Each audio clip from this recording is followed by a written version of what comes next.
गुरुर् साक्षात् परम ब्रह्म तस्मै श्री गुरवे नमः। अखंड मंडलाकार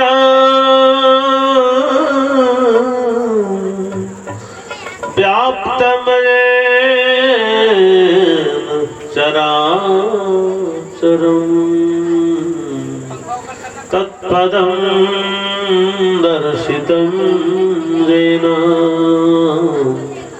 तस्मै श्री गुरवे नमः। आज्ञानतिमिरान्धस्य ज्ञानाञ्जनशलाकया चक्षुरुन्मीलितं येन तस्मै श्री गुरवे नमः। फोटो ओम श्री सीतानाथ समारंभां श्री रामानन्दार्य मध्यमाम् यस्मदाचार्य पर्यन्तं वन्दे श्री गुरु परम्पराम्। ध्येयं सदा परिभवग्नमभीष्टदोहम् तीर्थास्पदं शिवविरामचिनुतं शरणं। विद्यार्थिहं प्रणतपानं भवाब्धिपोतम्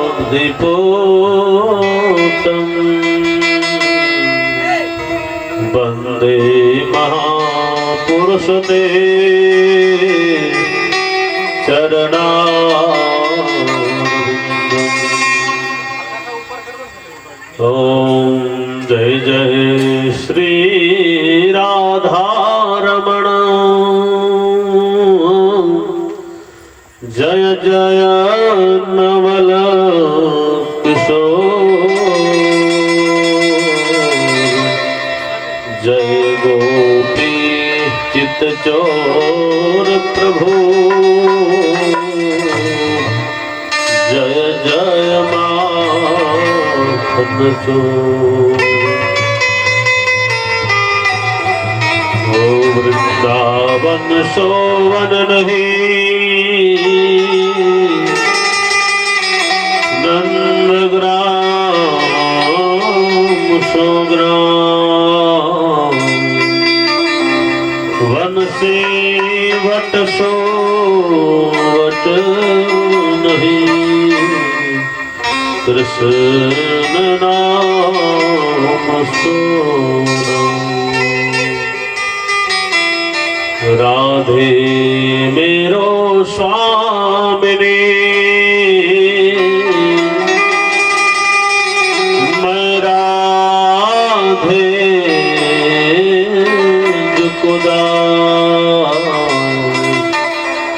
जन्म जन्म मोहे दीजियो वृंदावन को और वृंदावन बिहारी लाल की जय। सांवरी सरकार की जय। बांके बिहारी लाल की जय। परम पावन अकारण करुणावरणारे भक्तवांछा कल्पतरु तड़ंदित विरंदित भगवान की वांग्मय प्रतिमूर्ति श्री मद्भागवत महापुराण एवं यहाँ पर आए हुए मेरे ध्रुव प्रहलाद के समान नन्हे मुन्ने बच्चे एवं माता सती अनुसुईया के चरित्र को चरितार्थ करने वाली माताएं बहनें एवं यहाँ पर आए हुए समस्त भक्त वृंद श्रोत्री वृंदा विप्र वृंदा एवं यहाँ पर आए हुए समस्त कुटुंब जन अतिथि जना सबों को इस व्यासपीठ से कोटि कोटि साधुवाद एवं समस्त ग्राम देवता स्थान देवता प्रधान देवता परब्रह्म परमेश्वर भगवान लक्ष्मी नारायण को मेरा नमन अनंत अनंत कोटि प्रणाम। सज्जनों, हम लोग श्रीमद् भागवत महापुराण सत्र में चल रहे हैं। आज श्रीमद् भागवत कथा में हम लोग आज भी गोता लगाएंगे, कल भी गोता लगाए थे। ऐसा भागवती वार्ता सुराणाम अपि दुर्लभा, लेकिन कहा जाता है अगर मुख पवित्र करना है तो भगवान का भजन करना चाहिए। भोजन से मुख पवित्र नहीं होता है, लौंग इलायची से मुख पवित्र तो होता है, मुखे ते तांबूलम, लेकिन कितना देर के लिए, घंटा 2 घंटा मुख सुगंधित हो जाता है। लेकिन सदैव अगर मुख पवित्र रखना है तो अपने जीवन में श्रीमद् भागवत कथा जब हो रही हो तो सत्संग में भजन को दोहराना चाहिए, अपने मुख का उपयोग करना चाहिए। देखिए, प्रत्येक चीज का मनुष्य दुरुपयोग भी करता है, सदुपयोग भी करता है। महाराज, सदुपयोग क्या है? जैसे आप महाराज जीवन आपके पास गाड़ी है, उसका सदुपयोग भी होता है, दुरुपयोग भी होता है। आप उसको चला करके एक जगह से दूसरे जगह जा सकते हैं, और दुरुपयोग उसी गाड़ी को महाराज जरकीन में गड्ढा में कुदाइएगा तो आप खुद भी गिरिएगा और वाहन भी जाएगा और मंजिल तक भी पहुंच नहीं पाइएगा, और हो सकता है दोबारा मंजिल तक पहुंचने लायक भी नहीं रहिएगा। इसलिए शरीर जो मिली हुई है ना, एक क्या एक साधन है, भगवत प्राप्ति का बहुत मुख्य साधन है। बड़ भाग मानुष तन पावा, सुर दुर्लभ सद ग्रंथ निगावा। बड़े भाग से मानव तन मिलता है, ऐसा वैसा नहीं। बड़े भाग, कितना पुण्य आपका जमा हुआ होगा पुण्य वाला बैंक में, बताइए। महाराज 10 लाख जमा है, अब 2-2 हजार करके निकालिएगा तो नाश्ते में पार हो जाएगा। 10 लाख खत्म हो जाएगा, कब खत्म होगा पता भी नहीं चलेगा। और एक साथ अगर निकालिएगा महाराज 10 लाख तो कुछ न कुछ काम हो जाएगा। उसी तरह कितना पुण्य जमा हुआ, और एक साथ पुण्य जब उदय हुआ ना, तो भाग्योदयेन बहुजनम समर्जितेन सत्संगमं च लभते पुरुषो यदा वै। कितना भाग्योदयन बहुजन्म, एक जन्म नहीं अनेकों जन्म का पुण्य जमा हुआ ना, तभी ऐसा सत्संग श्रवण करने का अवसर मिला। महाराज, तो मानव शरीर भी बड़भाग बहुत पुण्य भाग से मिलता है। सदुपयोग करिए, खाने पीने में मत खत्म करिए। खा पी के भी खत्म करिएगा फिर भी खत्म हो जाएगा महाराज। लेकिन दुख की बात यह है कि जिसके लिए वो शरीर आपको दिया गया है, शरीर क्यों मिला है? साधन धाम मोक्ष कर द्वारा और पाए न जेहि परलोक समारा। इस शरीर को पाकर अगर परलोक नहीं संवार पाए तो इस शरीर को पाना निरर्थक है, बेकार है। महाराज शरीर क्या है, क्यों मिला? क्षितिजल पावक गगन समीरा, पंच रचित यह अधम शरीरा। कितनी दिव्य शरीर आपको मिली है, कितने जादू वाला शरीर मिला है महाराज। इतना सुंदर मशीन लगा हुआ है इसमें। वो भी मशीन महाराज हमेशा नहीं चलता है, कभी कभी बंद करना पड़ता है। बोल वृंदावन बिहारी लाल की जय। वो मिला था और इसको आपने दुरुपयोग कर दिया, फिर दोबारा भगवान देंगे कि नहीं देंगे कोई ठिकाना नहीं। एक बार मैनेजर बना दिया आपको महाराज, डायरेक्टर बना दिया, आपने घोटाला कर दिया और क्रेडिट खराब कर लिया, फिर दोबारा महाराज कोई कंपनी बनाना चाहेगा भी कि नहीं, कहना मुश्किल। इसलिए इस शरीर जो आपको यह प्राप्त हुआ है, इसको धारण करने के लिए देवता लोग भी सुर दुर्लभ। महाराज भगवान भी राम कृष्ण भी आए, किस शरीर को लेकर ही मानव शरीर में आए, तो ये सब बात समझने की है। और वृंदावन बिहारी लाल की जय। आइए दोबारा भगवान का नाम लेंगे, फिर आगे हम लोग बढ़ेंगे। बोल श्रीमद् भागवत महापुराण की जय। एक दिन वो भोले भंडारी, एक दिन वो भोले भंडारी बन करके ब्रजनारी कुल में आ गए। ओ पार्वती भी मना बिहारी, पार्वती भी मना बिहारी, न माने त्रिपुरारी कुल में आ गए।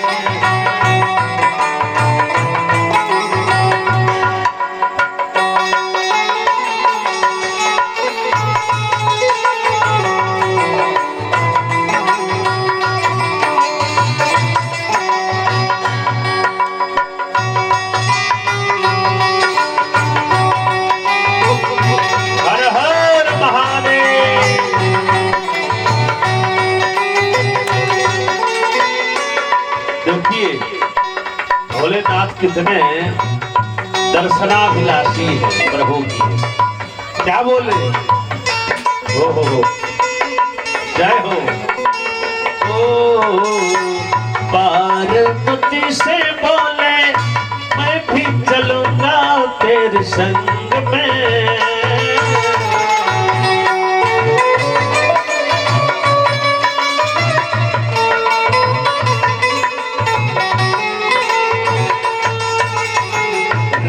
संग शाम नाचे मैं भी नचूंगा तेरे संग में।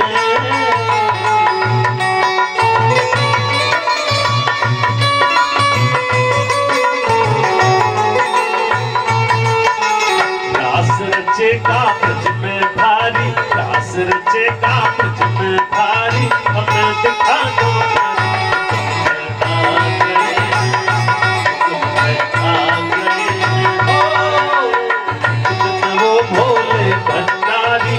दिन वो भोले भंडारी बन करके ब्रजनारी कुल में आ गए हैं, कुल में आ गए।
जब कह रहे थे माता पार्वती समझा रही भोलेनाथ जरा सा मन पर काबू रखिए। क्यों?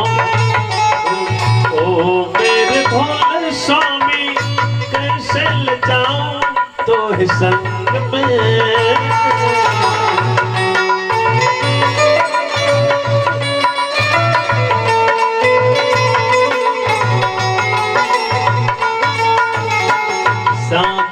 शिवा वहाँ सामक शिवा वहाँ कोई पुरुष न जाए रास में।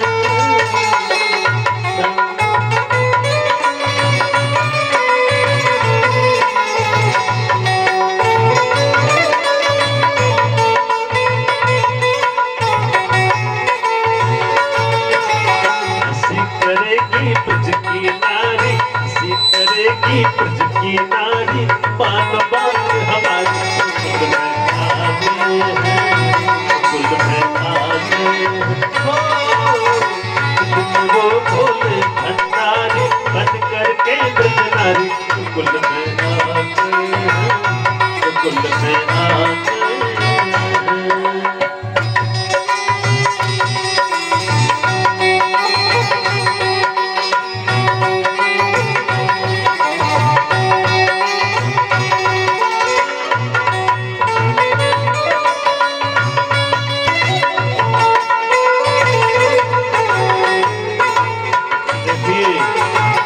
कह रहे हैं भोलेनाथ माता पार्वती से, क्या हो ऐसा बना दो मोहे कोई न जाने इस राज को।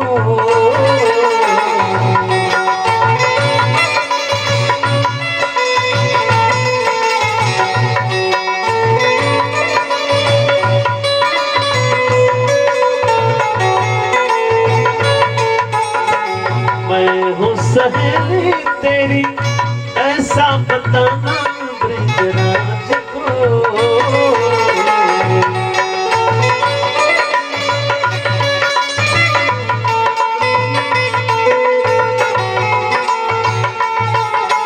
बना के जोड़ा पहन के साड़ी, बना के जोड़ा पहन के साड़ी, चाल चले मतवाली कुल में आगे।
पार्वती क्या कह रही है? स्वामी आप तो एकदम गजब रूप में आ गए, भगवान के दर्शन के लिए ऐसा रूप, वाह कितना दिव्य रूप है।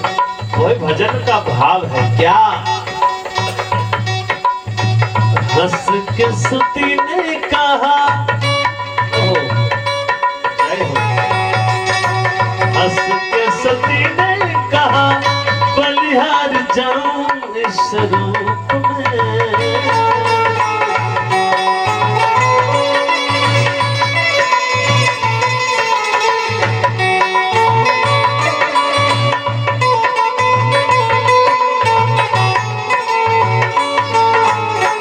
एक दिन तुम्हारे लिए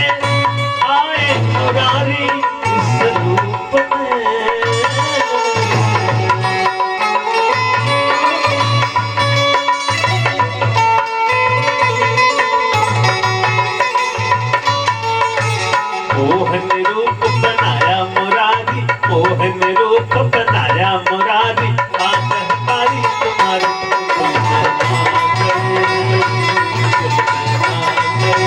हो वो भोले भंडारी बन करके ब्रजनारी कुल में आ गए।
जब भोलेनाथ पहुंच गए नारी बन के, आखिर वो गिरधारी हैं, नटवर लाल है महाराज, तो सब जान गए।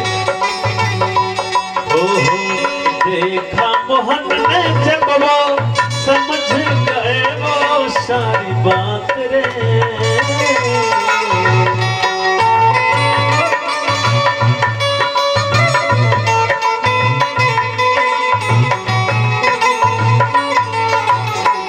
ऐसी बजाई बंसी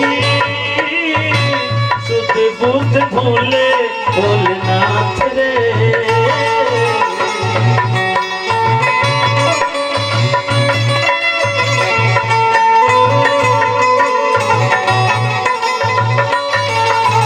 सिर से खिसक गई जब साड़ी, सिर से खिसक गई जब साड़ी, मुस्काए गिरधारी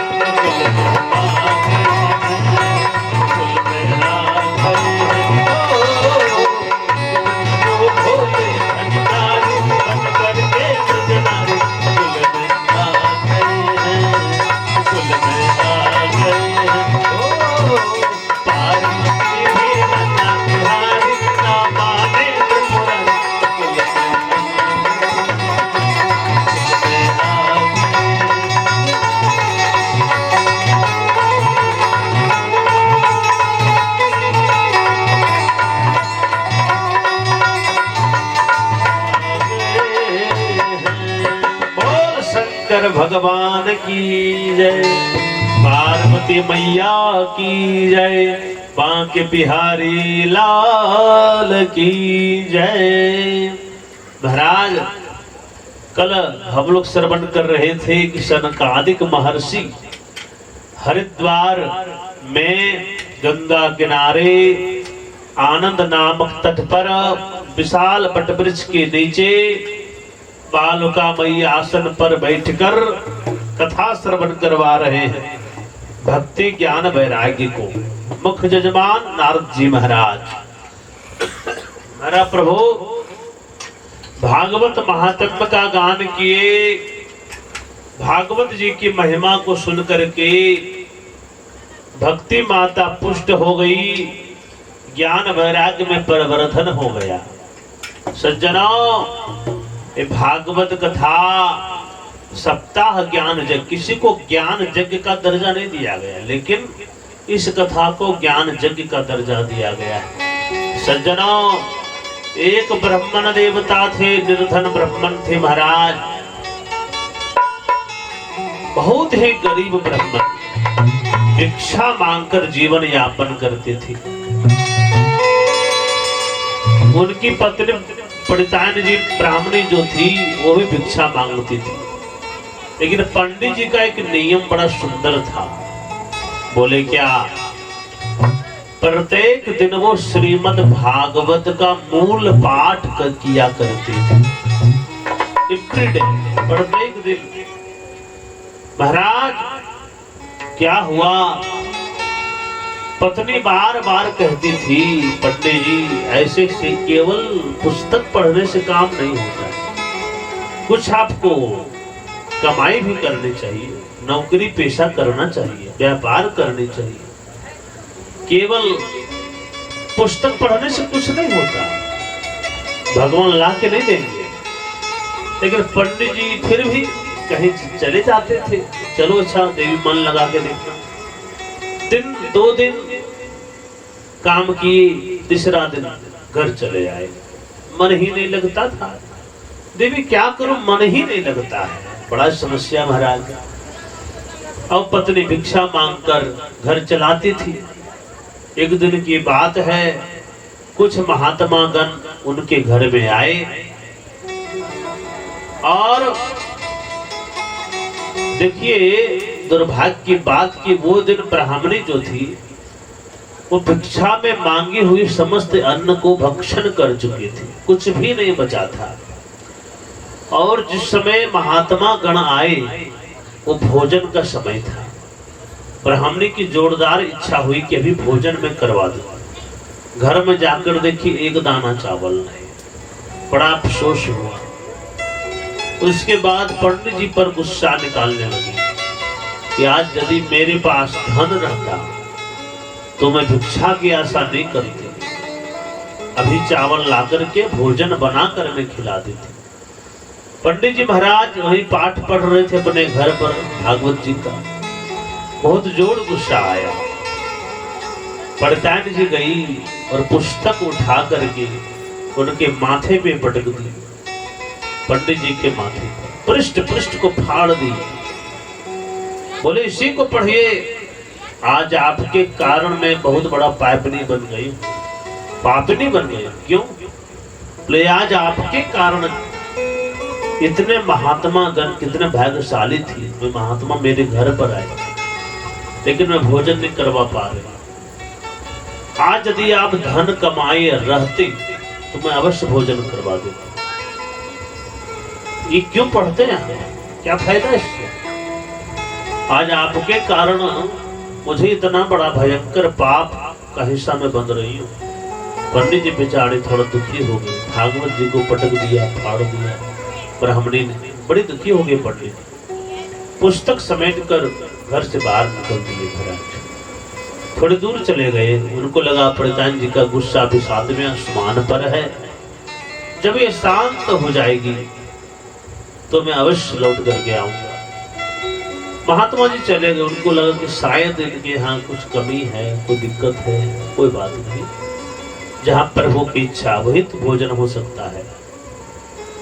दाने दाने पे खाने वाले का नाम लिखा हुआ होता है। अब हुआ क्या, भगवान ये सब देख रहे थे। भगवान एक ग्वाले का रूप बनाए और एक माथे पर टोकरी लेकर के उसमें सोना चांदी हीरा मोती अनेक रत्न आदि भर करके और कपड़ा ढक करके ब्राह्मणी के दरवाजा खटखटाए। ब्राह्मणी झुला कर दरवाजा खोली। ग्वाला जो भगवान ग्वाले का भेष में थे, झुल्ला कर कुछ कौन हो? जवाब दिया मैं गूंगा। समझ गए गूंगा है। अंदर आया तो ग्वाले ने इशारा किया मुझे लिखने का दो। देख पृष्ठ में लिख दिए भगवान कि मैं तुम्हारे पति का मालिक हूं, तुम्हारे पति मेरे यहाँ नौकरी किया करते थे, लेकिन कभी वेतन मांगा नहीं, तनख्वाह कभी मांगा नहीं। तो मुझे लगा शायद जरूरत नहीं होगी, लेकिन अब हमको लग रहा है कि शायद उनको तनख्वाह की जरूरत पड़ गई है, इसलिए मैं देने के लिए चला आया। बस लिख दिया, दे दिया। पत्नी बड़ी खुशी हो गई कि मेरे स्वामी कहीं नौकरी भी किया करते थे, मुझे तो पता नहीं। भगवान तो अंतर ध्यान हो गए। अब जब कपड़ा हटा करके देखी बड़तायनी जी ब्राह्मणी, तो उसमें सोना चांदी हीरा मोती अनेक अनेक महंगे मोतियां भरा टोकरी भरा हुआ। ब्राह्मणी खुशी के मारे उछल पड़ी, बाजार गई, धन लाई, पूरे घर को सजा दी, सोने की थाल, सोने की दीपक। महाराज अब जब तक पंडित जी महाराज आते उसके पहले पूरे घर को सजाकर रेडी। शाम हुआ, पंडित जी को लगा अब घर चलना चाहिए। उस समय पड़तानी जी का गुस्सा सातवें आसमान पर था, लेकिन यह भी एक सच्चाई है कि वो घर भी तो मेरा है, परिवार मेरी है, जाना तो होगा। ब्राह्मण देवता आए, दरवाजा खटखटाए, ब्राह्मणी दरवाजा खोली, इतनी सुंदर श्रृंगार करके आई थी महाराज, सोने की थाली में सोने का दीपक बढ़िया जला प्रज्वलित करके।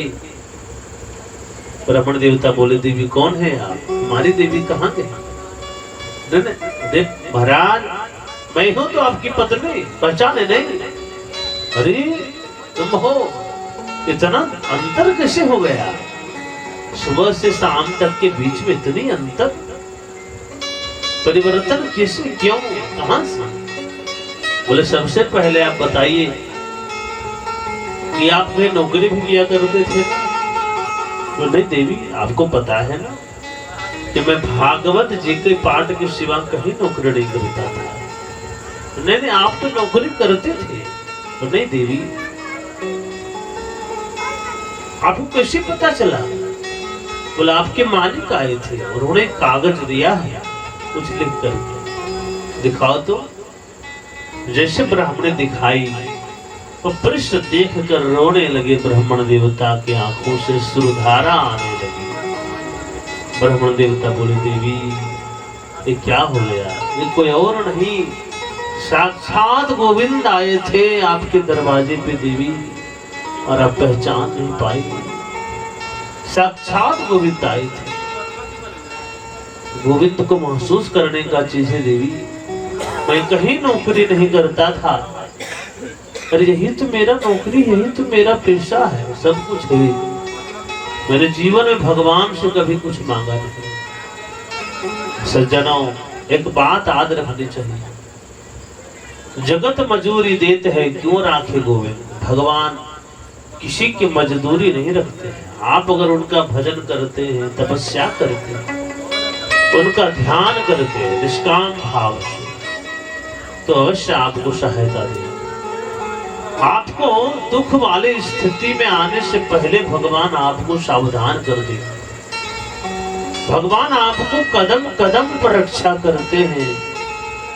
अरे वो जगत के पिता हैं, हम उनके संतान हैं। क्या उनको पता नहीं है एक बेटा को क्या चाहिए?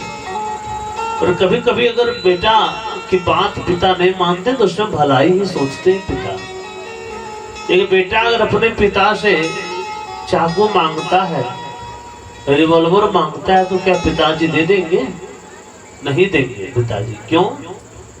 पिताजी को पता है अगर चाकू देंगे ना तो इसका अंग कट जाएगा, खून निकल जाएगा। मांग तो रहा है, अरे खुश भी हो जाएगा, दे दूंगा, लेकिन इसका इसी का नुकसान है, इसलिए नहीं दे देगा। भगवान से हम लोग सब कुछ मांगते हैं, कभी कभी कुछ नहीं भी देते हैं तो उसके पीछे कुछ न कुछ कारण होता है। हो सकता है वो चीज हमारे काम की नहीं है, हो सकता है वो चीज हमारे लिए नहीं है, इसी कारण हमको नहीं देगा। भगवान मानते कैसे नहीं? भगवान अगर मानते ही नहीं तो मनुष्य किस काम का है? मनुष्य के शरीर से अगर भगवान ही निकल जाएंगे तो फिर रहेगा क्या? वो तो मिट्टी है। हम लोग क्या है? ये मिट्टी है। जैसे प्राण निकलता है हम लोग को मिट्टी में मिला दिया जाता है। अरे भगवान ही की कृपा है जो हम लोगों को अभी हम लोगों में चेतना है, प्राण है, श्वास। इस सोचने वाली बात है। बोल वृंदावन बिहारी लाल की जय। तो प्रभु कृपा होनी चाहिए। आप जप करते हैं, तपस्या करते हैं, भगवान की दृष्टि में रहते हैं, ऐसी बात नहीं। कई लोगों को लगता है कि भगवान हमको याद ही नहीं करते, भगवान हमको मानते नहीं, ऐसी बात नहीं। भगवान मानते, प्रेम करते। बोल वृंदावन बिहारी लाल की।